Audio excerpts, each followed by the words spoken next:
તો ના હોય ગરીબ ઘરનું આજે ખોડું છે એટલે બેહો બેહીને વાત કરો ઉભો ના ના ઉભા બેહો તમે ઉભા થાઓ એ આપણે જતા રહ્યો જાઓ જતા રહ્યો હવે આયા છો મારા ઘરે મેં કીધું બેહીને વાત કરો તને બેહું કોકના ઘરે આવીને આવો પાવર કરવાનો શીખો છો લ્યો પાવર નહીં અત્યારે જો અત્યારે 7 રૂપિયા લે એક પાવર ના ના શું કામ આવ્યા જો આગા બેહો થોડા આ તમે શું ધક્કા મારો હું નગર નો શેઠ નહીં નગારા હેઠ છું બરાબર તમે જ આવું ગુંજી દીધું છે કારણ કે ધક્કા મારો તમે ઉભા થો જો પાછા ઉભા થો શું કામ હતું ઉભા થો ભલા માણસ શું કામ આવ્યા હતા ઉભા થાવ મારે માનવું પડે આ નગર શેઠ તમે ગભરાશો નહીં મહારાજાની ચૂંદડી લઈને આવ્યો તમારી દીકરી છે એને ઉઠાડો અને મહારાજા ગોંડલના ઠાકોરના માગા છે વાહ જેના વિશે હું વિચારતી હતી કે મારા નાતે કાળિયા ઠાકરે એકાઈ દીકરી દીધી છે ગુણિયલ સમજુ અને બુદ્ધિશાળી છે પણ ખોડું ગરીબ છે અને એ વિચારોના વવળોના હતી અને આપ તમે હો બાજુ મારી દીકરીના કે કેટલો બધો સરસ સંબંધ મળ્યો કે રજવાડામાંથી એ માગવું આવ્યું તો સ્વીકારવું પડે આ ચૂંદડી લઈને જ આવ્યો છું નકરી હા અરે નારિયેળ લાવ્યો છું ક્યાં છે એ ટ્રેક્ટર ફરીને એ પડ્યા તમારા અહીંયા બાયણામાં તમે એક જ રાખજો બીજું વધુ પાણી પી જજો ના ના તમારા માટે જ લાવ્યો છું જોવો. મારા મહારાજા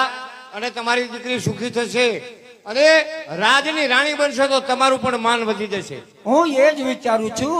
કે ગરીબ ઘરની અંદર રહેનાર દીકરી જયારે રજવાડામાં જશે નિંદોળા ખાટે હિંચશે એ જોઈ અને સાથી મારી ગદ ફૂલ છે તમને કઈ થશે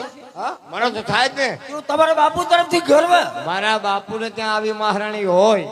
અને મને ગદગદ સાથી ન ફૂલે જો પણ પૂનમચંદ હા એક વાત કહું અત્યારે તો મારે કઈ જરૂર નથી હા આ શ્રીફળ ચુંદડી લાવ્યા હું સ્વીકારું પણ મારે દીકરીને તો પૂછવું પડે ને હા, પૂછ્યું. મા બાપની ફરજમાં આવે પૂછીને- પહેલા મર્યાદા હતી અત્યારે મર્યાદા નથી એટલે દીકરી હોય કે દીકરો એને પૂછવાની ફરજમાં આવે પૂછી અને કદાચ મારા જોગું કઈ કામ હોય ને હા તો હું તમારા રાજમાં આવીશ હા. ખાનગી તમને કહીશ તમે સાંભળશો ને તમારે રૂપિયા જોતા હોય હોનું કાંઈ જોતું હોય જોતું નથી મારે તો કંકુ કન્યા કરીને દેવાની કંકુ મારા ઘરનું 300 વીઘા જમીન જોતી હોય તો દેવ રહી અરે 1.5 વીઘા નથી લેવી ભલા માણસ એમ નહીં પણ દલાલી આપણી જોડે છે ઓલું લઈ અને રાજી ના થઈએ હારું લે, હું જાઉં. ભગવાન, બેહો બેહો વાત તો ના ના નહીં બેહું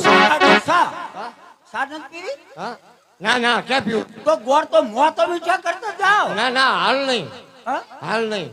તો જાઓ તો તમે તે દીકરીને પૂછી જુઓ અને પછી હું આવું એટલે મને જવાબ આપજો અને તમે નામ કેવું ભૂલી જાઉં છું પૂનમચંદ શેઠ કઈક ને પોકાડી દીધા ઠેઠ દયા કરજો અમારા ઉપર હા. કારણ કે તમારું નામ એવા તમને ગુણ પોકાડ્યા હશે. કે નહીં હા અમને પોકાડ્યા હો આ ત્રણ રોહિણી ભાગ ગામમાં- અહો ભાગ અમારા જીવનમાં અમને પણ ખબર પડી તળાજા ઓલીમાં જોતા ને તમે તમે પોકાડ્યા હજુ પોકાડવા છે ના, દયા કરો ક્ષમા કરો કારણ કે તમારે તો રાજનું કામ બોલો એ જરૂર કામ સારું કરે. લ્યો જાઉં બોલશો નહીં બહુ બીજું કઈ કામ નથી ને ના એ આવજો આયા આયો. કારણ કે આવજો આવજો કરો ઘર આંગણે આપણો સંબંધી હોય મહેમાન હોય ગમે તે આવે એને ઝાંપા સુધી વળાવવા જાય એટલે શું કે આવજો બુદ્ધિશાળી આવનાર વ્યક્તિ હોય એ પાછો વળીને આવે મને- નહીં. મને અને આવે ને ગુજરાત- એની બુદ્ધિ જોઈએ. ગુજરાતી મને ફાવતું બાય બાય ટાટા ઘેટા બકરા એ હું વાહ જેના વિશે હું વિચારતી હતી એ રાજ્ય